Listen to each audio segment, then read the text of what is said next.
Hindi naging madali ayon kay Pasig City Mayor Vico Sotto ang hangad nito para sa tunay at maayos na pamamahala sa Pasig City.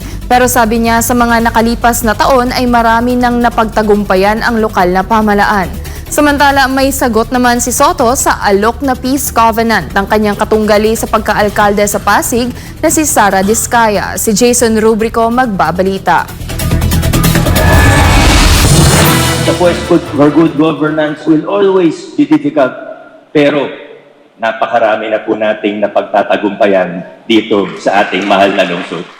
Yan ang pinagmamalaki ni Pasig Mayor Vico Sotto sa kanyang ika-6 na State of the City Address o SOCA na aniya ay hindi naging madali ang mga pagbabagong nais niyang gawin para sa Pasig, ngunit unti-unti niya itong naisakatuparan sa nakalipas na panahon.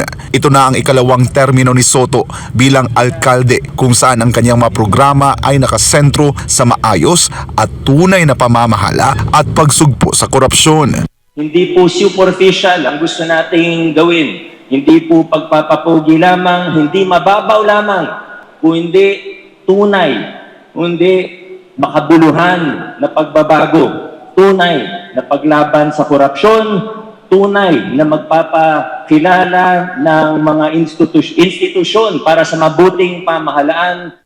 Isa sa mga ipinagmamalaki ng alkalde ay ang mga nagawa nilang reforma sa procurement process ng lokal ng pamahalaan. Dahil sa mga reforma, pagbabago na pinakilala natin sa procurement, talagang napakalaki ng natitipid natin. Yung natitipid natin na dating napupunta sa SOP ay more than 1 billion pesos per year. Kaya palaki ng palaki yung pondo natin.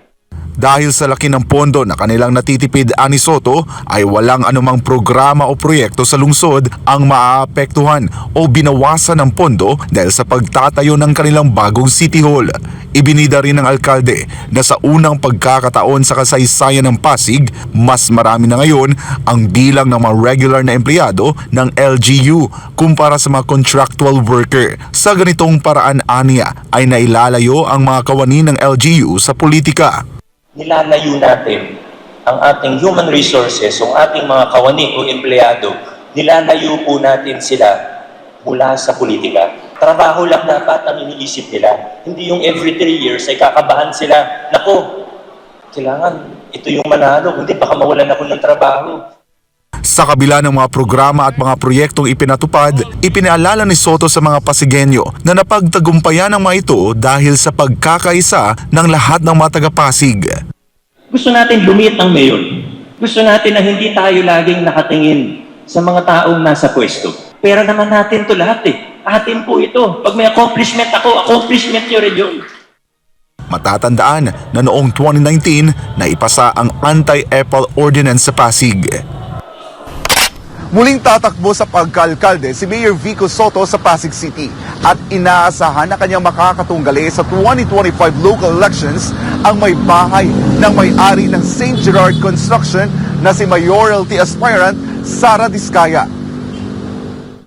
Sa isang press conference, isang peace covenant ang alok ni Diskaya kay Sotto para tigilan na aniya ang mga paninirang puri at mga walang batayang akusasyon laban sa kanya. It is open na talaga ang COMELEC every 3 years. So there's no need for politicians to arrange their own.